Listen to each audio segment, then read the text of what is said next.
noite. Muito obrigada a todos vocês que estão aqui no nosso canal. Para quem está chegando pela primeira vez, seja muito bem-vindo, muito bem-vinda. Eu sou Cristina Benacchi e esse é o canal Cristina Benacchi Art Delivery. Todas as quartas-feiras, às 19 horas, a gente vai ao ar com algum vídeo interessante, falando de assuntos ligados ao universo das artes, que podem auxiliar na hora de fazer uma boa aquisição em obra de arte.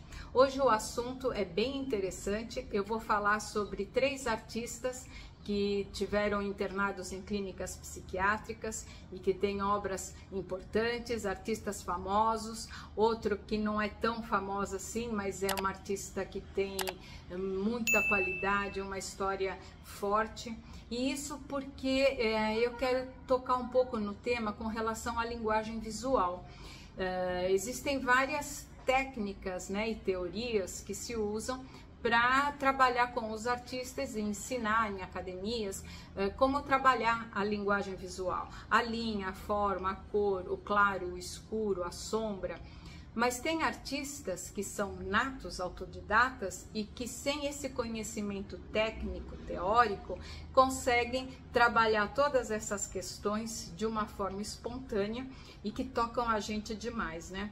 Ontem eu assisti um documentário na Netflix, que é o Holocausto Brasileiro, e ele conta o que aconteceu naquele hospital psiquiátrico Colônia, em Barbacena, e é chocante, né, que ali morreram 60 mil pessoas, e o trato à pessoa com deficiência mental, com problemas psiquiátricos, psicológicos, é uma coisa muito delicada, né? E que às vezes não é questão de internação. A arte ajuda muito nesse campo. A gente tem um vídeo aqui no canal com uma psicóloga, a Sheila Piloto, que além de psicóloga, ela trabalha com arte terapia. E é muito bacana a gente ver como que a arte consegue auxiliar no tratamento de pessoas que têm algum tipo de problema, né? Seja psicológico, emocional. Inclusive, temos também um vídeo aqui com Fábio Marcondes, que trata da questão das pessoas com dependência química. E a arte tem uma força incrível, né? E a gente vai conversar sobre Van Gogh, Edvard Munch e Aurora Cursino. Aurora Cursino não é uma artista conhecida do grande público, mas tem uma história muito interessante. Então eu convido vocês a assistirem o vídeo até o final. Não deixem de dar o seu joinha e se inscrever aqui no nosso vídeo. E depois eu volto para a gente fazer o encerramento, tá bom, pessoal? Muito obrigada e curtam o vídeo. Vamos começar falando de Van Gogh. Vários artistas, a gente lê a sua trajetória, a sua história, e muitos tiveram problemas psicológicos, psiquiátricos, mas o Van Gogh é um dos que a gente mais ouve falar, porque a sua trajetória está cheia de histórias bastante chocantes, né? Como o fato de ter cortado a orelha depois de uma briga com o Gauguin. E era um artista perturbado. Desde jovem ele era tido como introspectivo, muito sério.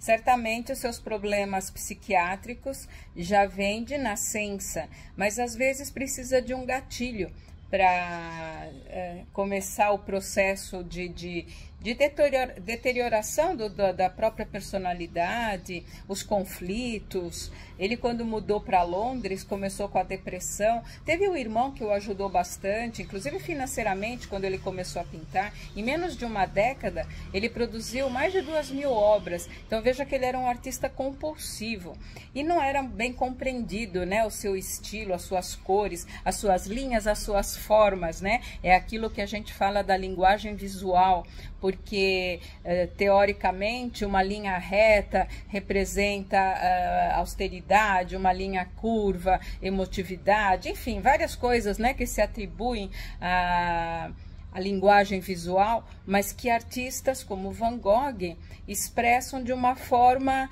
absolutamente espontânea, sem nenhum conhecimento do porquê, né, de ser uma linha curva, reta, de ter cores mais fortes ou mais fracas. Inclusive, quando ele esteve internado numa clínica psiquiátrica, foi quando ele pintou o quadro tão famoso, Noite Estrelada, E a cor amarela, que predominou bastante na sua obra nesse período de internação, onde ele pintou vários autorretratos também, diz que era porque a sua visão já estava até um pouco comprometida devido a um determinado tipo de medicação que ele tomava, e que o amarelo passou a ser uma coisa muito dominante dentro da sua pintura.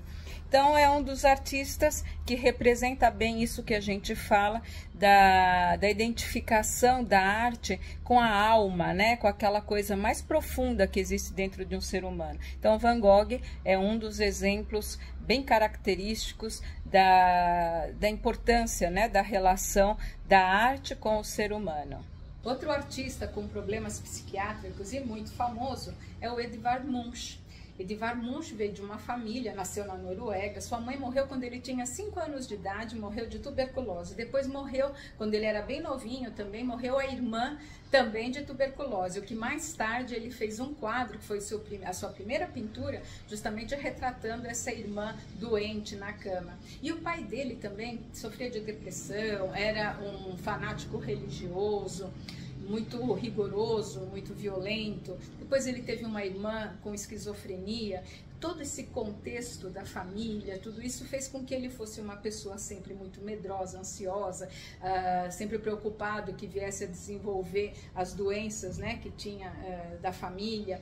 E de fato ele tinha problemas psiquiátricos. Em 1908 ele teve um surto psicótico, e ainda misturado com álcool, foi internado numa clínica psiquiátrica. Mas na Alemanha ele já fazia bastante sucesso, porque foi o precursor do expressionismo. Então, além de todo o preconceito que também ele sofria por ter uma pintura muito diferente do que se fazia na época, ele conseguiu impor o seu traço, a sua personalidade. E teve um detalhe também muito triste para ele, que mexeu muito com ele como pessoa, né, e com a sua saúde, foi o fato das obras na época de Hitler terem sido consideradas de arte degenerada e foram retiradas de museus. Isso também mexeu bastante com o emocional dele. E fez um quadro que é o mais famoso do Edvard Munch, que é o Grito. Sobre esse quadro tem algumas curiosidades. Ele fez 4 versões desse quadro, e uma frase que ele escreve referente ao que levou ele a pintar essa obra, diz assim: eu estava caminhando pela estrada com 2 amigos. O sol estava se pondo, o céu ficou vermelho como sangue e senti um cheiro de melancolia. Fiquei ainda mortalmente cansado sobre o azul escuro. E sobre a cidade pairavam sangue e línguas de fogo. Meus amigos caminhavam, fiquei para trás, tremendo de ansiedade. Senti o grande grito da natureza. Tanto que o primeiro título desse quadro era Grito da Natureza, depois ficou Grito, né? E tem outra história interessante sobre essa obra, que diz que ele foi inspirado por uma descoberta que na época foi feita no Peru por arqueólogos, de uma múmia. Então, se colocar a múmia descoberta pelos arqueólogos no Peru ao lado do quadro O Grito, realmente tem muita semelhança. Outra artista que eu escolhi para falar, porque tem vários artistas que tinham problemas psiquiátricos, né? Mas eu escolhi contar um pouquinho para vocês da história de Aurora Cursino, que não é tão conhecida do grande público e tem uma história muito interessante. Nasceu em 1896 no interior de São Paulo, foi forçada a casar com uma pessoa que ela não queria, fugiu de casa e passou a se prostituir nas ruas de São Paulo e do Rio de Janeiro. E foi muito abusada, ela sofreu muito, ela viveu perto de artistas, políticos, mas sofreu todo tipo de agressão, né, que uma mulher pode sofrer.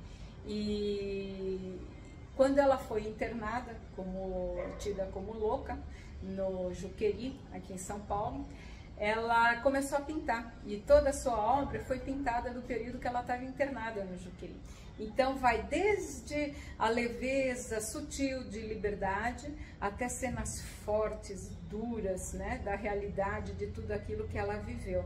Inclusive tem quadros que ela mostra que ela esteve grávida e perdeu essa criança.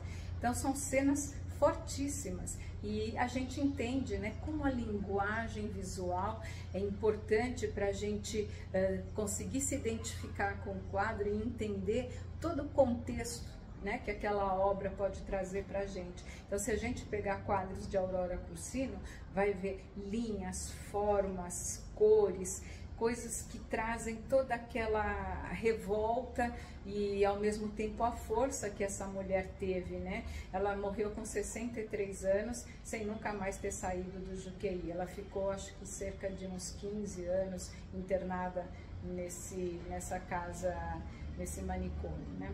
Então são coisas interessantes. Aí você pode perguntar, mas por que, a troco de que essa conversa, em que isso pode me auxiliar na hora de fazer uma aquisição em obra de arte? Não tenha dúvida que escutar sobre tudo isso faz com que a gente tenha um outro olhar na obra de arte, né? A gente começa a procurar naquela obra as coisas que podem estar por trás das mensagens, a história do artista que pintou aquilo, e aí é onde a gente busca uma identificação, né?